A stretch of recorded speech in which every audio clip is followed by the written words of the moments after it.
আজ মহাসপ্তমী সার্বজনীন শারদীয় দুর্গা পূজার যে মহা আনুষ্ঠানিকতা, আজকে কিন্তু সেই আনুষ্ঠানিকতা শুরু। আমরা এখানে আজকে দাঁড়িয়ে কথা বলবো যে পূজার মণ্ডপের পুরোহিত, ওনার সাথে কথা বলবো, জানতে চাইব যে আজকে ওনারা কি আনুষ্ঠানিকতা আছেন এই বিষয়ে ওনার কাছে একটু জানতে চাইব। আজকে পূজার আপনাদের কীভাবে সপ্তমী পূজার যে আনুষ্ঠানিকতা? আজকে মহাসপ্তমী।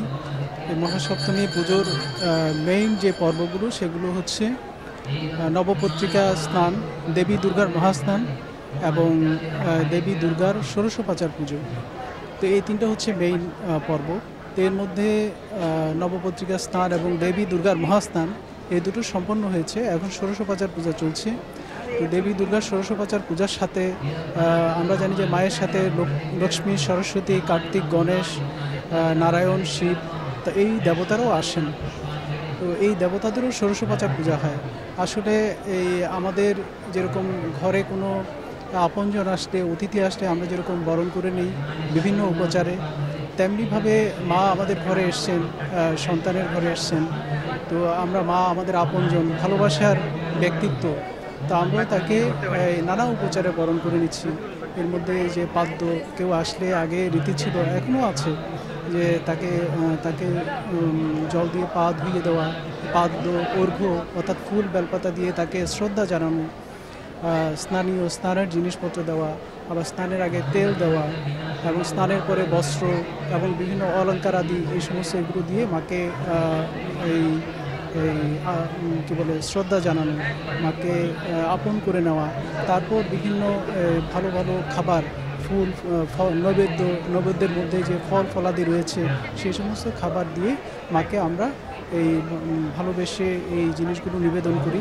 আমরা মনে করি যে মা আমাদের এই যে আপ্যায়নে তিনি তুষ্ট হন এবং ভক্তের যেই এই আবেদন তিনি গ্রহণ করেন। এটি হচ্ছে পূজার এই ব্যষ্টি জীবনের তাৎপর্য। এইটি একটি পূজার তো বহুমাত্রিক তাৎপর্য আছে, তার মধ্যে এইটি একটি তাৎপর্য। তবে একটি সমষ্টি একটা তাৎপর্য আছে। সমষ্টি তাৎপর্য মানে ব্যষ্টি নিয়েই তো সমাজ। এই যে দুর্গাপুজোর প্রতিমার দিকে তাকালে আপনি দেখবেন যে মায়ের পদতলে যে অসুর রয়েছে, সেই অসুর হচ্ছে অশুভ ভাবের প্রতীক, আর দেবী দুর্গা হচ্ছে শুভ ভাবের প্রতীক। তা আমাদের আসলে অন্তরের ভাবটাই তো আমরা সামনে এনে প্রতিমায় পূজা করে থাকি, অন্তরের আদর্শকেই আমরা প্রতিমায় এনে পূজা করে থাকি। তো আমাদের মধ্যে যে অশুভ ভাবগুলো, যেমন হচ্ছে এই অন্যের দোষ ত্রুটি ধরা, অন্যকে হিংসা করা, অন্যকে আঘাত করার চিন্তাভাবনা, অন্যের বিষয় সম্পত্তির প্রতি লোভ, সেগুলো আত্মসাৎ করবার চেষ্টা, এগুলো হচ্ছে অশুভ লক্ষণ। আর এই যে শুভ লক্ষণ, এর বিপরীত ভাবনাগুলি, তো এই পূজার মধ্য দিয়ে আমাদের এই যে অশুভ ভাবের বিরুদ্ধে শুভ ভাবের যে উদ্বোধন বা প্রকাশ, সেটি আমরা পূজার মধ্য দিয়ে প্রকাশ করে থাকি। আমরা মনে করি যে এই পূজার মধ্য দিয়ে আমাদের অশুভ ভাবের বিরুদ্ধে শুভ ভাবের জাগরণ হয়। এটি একটি বিষয়, এটিও একটি তাৎপর্য। আর সবচেয়ে আরেকটা গুরুত্বপূর্ণ বিষয় হচ্ছে মা দুর্গা। দেখুন, আমরা ঈশ্বরকে মাতৃরূপে, আমরা সনাতন ধর্মাবলম্বী যারা, তারা আমরা ঈশ্বরকে মাতৃরূপে ভালোবেসে থাকি। ঈশ্বরকে অনেকভাবে ভালোবাসা যায়। আমাদের এই যে পরিবারের বিভিন্ন সম্পর্কে, যেমন বাবা, মা, ভাই, বোন, আমাদের বিভিন্ন আত্মীয়তার যে সম্পর্ক রয়েছে, এই সম্পর্কের ভিত্তিতে আমরা বিভিন্ন জনকে ভালোবেসে থাকি।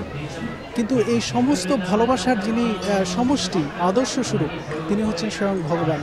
তো হিন্দুরা বা সনাতন ধর্মাবলম্বীরা ঈশ্বরকে মা রূপে ভালোবেসে থাকেন, মা হিসাবে দেখে থাকেন। আর দুর্গাপূজা হচ্ছে সেই মাতৃভাবে ঈশ্বরের উপাসনা। এইটির সমষ্টি জীবনে কি তাৎপর্য?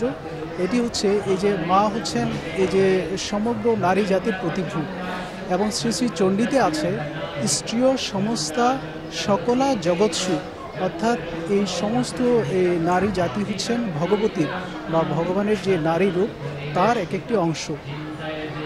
তো এই যে ভগবানের যে মাতৃরূপের মধ্য দিয়ে এখানে পূজা করা হচ্ছে, সমগ্র নারী জাতির যে আদর্শ, নারী জাতিকে কিভাবে সম্মান করতে হয়, নারী জাতির প্রতিভূ হিসাবে মা দুর্গাকে এখানে আমরা সম্মান করে থাকি, পূজা করে থাকি। এর মধ্য দিয়ে সমগ্র নারী জাতিকে কিভাবে সম্মান করতে হয়, তাদেরকে কীভাবে শ্রদ্ধা করতে হয়, এই পূজার মধ্য দিয়ে সেটিও ফুটে উঠেছে।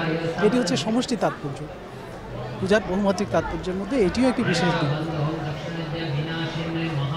আমরা শুনছিলাম মহাসপ্তমীর যে আচার অনুষ্ঠান, সে অনুষ্ঠানের কথা কিন্তু আমরা শুনলাম। তো আসলে এই ছিল কিন্তু আমার কাছে রামকৃষ্ণ মন্দির থেকে আজকে মহাসপ্তমীর সর্বশেষ আপডেট।